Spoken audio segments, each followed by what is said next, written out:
Bismillahirrahmanirrahim. Assalamualaikum warahmatullahi wabarakatuh. Selamat pagi Bapak Ibu. Perkenalkan nama saya Kanisa Faradisa Lubis.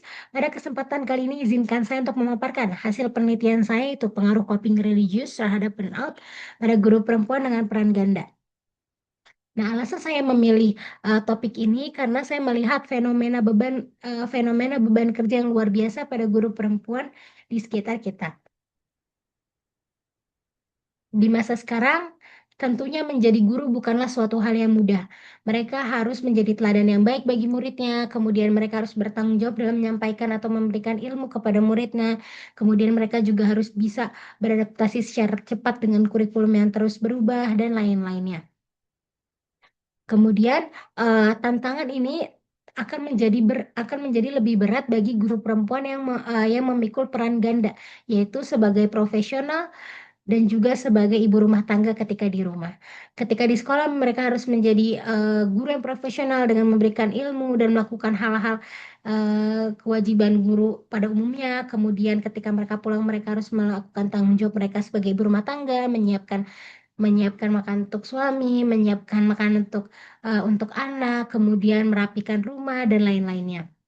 Nah, akibat dari tuntutan pekerjaan peran ganda ini dapat memicu munculnya burnout. Burnout itu bukan hanya kelelahan biasa, tapi kelelahan mental yang membuat guru kehilangan motivasi.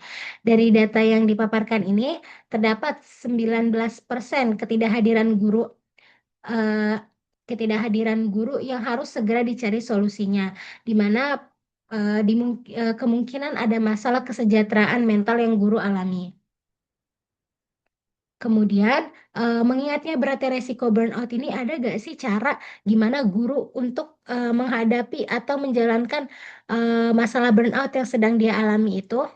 Nah, tentunya di Indonesia ini agama seringkali menjadi pelarian positif atau benteng terakhir. Inilah yang disebut dengan coping religius, di mana guru menggunakan doa keyakinan mereka untuk mencari ketenangan. Pendekatan agama menjadi sumber kekuatan utama bagi individu dalam menghadapi situasi sulit. Nah, guru juga dapat menemukan ketenangan mental dan makna positif di balik tekanan peran ganda yang sedang mereka hadapi ini. Nah, pada penelitian ini, saya menggunakan pendekatan kuantitatif non-eksperimental dengan menggunakan desain analisis regresi. Desain regresi digunakan untuk mengetahui pengaruh variabel independen terhadap variabel dependen. Kemudian, variabel penelitiannya adalah independent variable yaitu coping religius, serta dependent variable adalah burnout. Kemudian populasi penelitian yang saya ambil ini adalah guru perempuan yang sudah menikah minimal 1 tahun, memiliki anak, bekerja sebagai guru minimal 1 tahun, dan berdomisili Jabodetabek. Data penelitian teknik pengumpulan data ini menggunakan kuesioner daring melalui Google Form yang berisikan skala psikologis untuk mengukur coping religius dan burnout dengan item-item yang disesuaikan dengan variabel yang saya ambil. Teknik sampling yang digunakan adalah purposive sampling dengan kriteria guru perempuan yang sudah menikah minimal 1 tahun, kemudian memiliki anak, bekerja sebagai guru minimal 1 tahun, dan berdomisili Jabodetabek. Kemudian data analisis ini menggunakan regresi linear sederhana dengan bantuan program SPSS untuk mengetahui pengaruh coping religius terhadap burnout guru perempuan dengan peran ganda. Selanjutnya ada coping religius. Apa sih coping religius itu? Nah, di sini coping religius adalah suatu konsep yang didasarkan dengan pendekatan individu terhadap Tuhannya ketika menghadapi dan menyelesaikan masalah dengan melibatkan dirinya dengan Tuhan. Pendekatan keagamaan atau religius merupakan cara memaknai hidup melalui ajaran agama yang berhubungan dengan hal-hal yang dianggap suci. Di sini coping religius adalah gimana caranya individu bertahan atau menenangkan dirinya dengan pendekatan kepada Tuhan ya, seperti beribadah, berzikir, dan juga berdoa.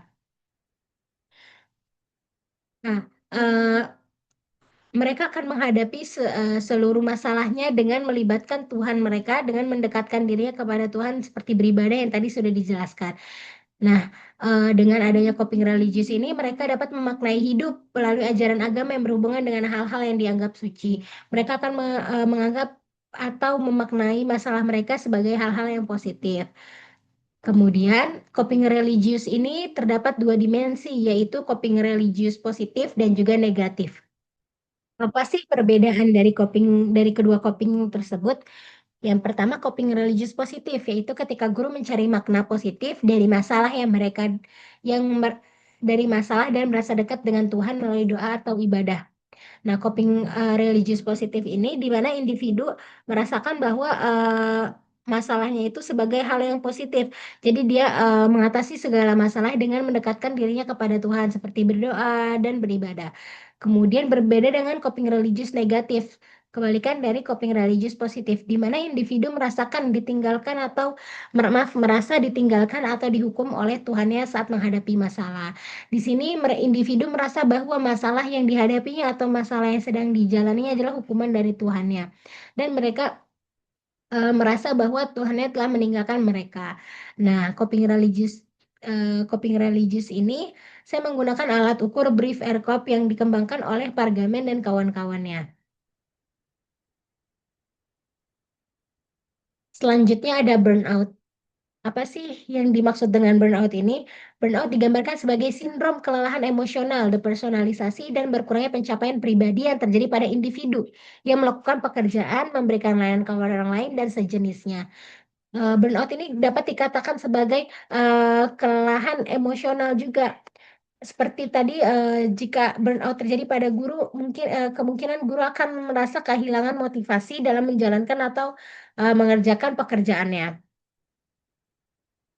Selanjutnya, dimensi burnout itu ada tiga, yaitu kelelahan emosional, depersonalisasi, reduced personal accomplishment, kelelahan emosional, depersonalisasi, dan juga reduced personal accomplishment.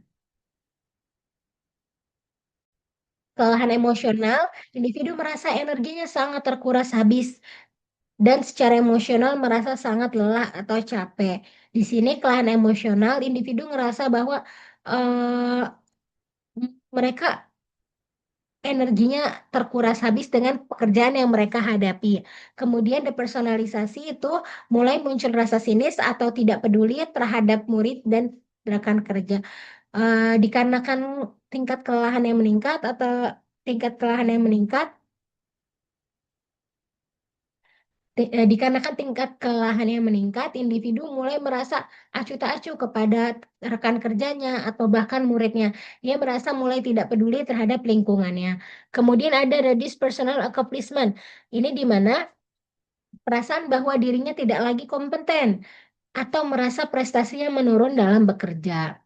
Di sini individu merasa bahwa dirinya sudah tidak kompeten lagi atau tidak memiliki prestasi dalam pekerjaannya seperti itu. Nah, pada burnout saya menggunakan alat ukur masalah Burnout Inventory Human Service Survey atau MBA yang dikembangkan oleh Maslah dan Jackson 1981. Selanjutnya dari hasil survei olah data penelitian saya, dari olah data antar variabel, hasil analisis linear sederhana menunjukkan bahwa coping religius memiliki pengaruh yang signifikan terhadap burnout pada guru perempuan dengan peran ganda. Berdasarkan hasil analisis diperoleh nilai R menunjukkan hasil 0,413, kemudian nilai R square menunjukkan nilai 0,170 dan nilai F memiliki 7,182 dan juga signifikannya 0,011 yang mana lebih kecil daripada 0,05. Dari hasil nilai R-square sebesar 0,170 menunjukkan bahwa coping religius positif memberikan kontribusi sebesar 17% terhadap variabel burnout, sedangkan 83% sisanya dipengaruhi oleh faktor lain di luar penelitian. Dengan demikian, hipotesis penelitian yang menyatakan bahwa terdapat pengaruh coping religius terhadap burnout pada guru perempuan dengan peran ganda diterima. Maka dari itu, dari hasil olah data atau penelitian ini dikatakan bahwa adanya pengaruh coping religius terhadap burnout pada guru perempuan dengan peran ganda. Baik, mungkin sekian presentasi dari saya, kurang lebihnya mohon maaf. Jika ada kata yang salah dan mudah dan sulit untuk dimengerti, saya mohon maaf. Terima kasih kepada Bapak dan Ibu dosen untuk waktunya. Wassalamualaikum warahmatullahi wabarakatuh.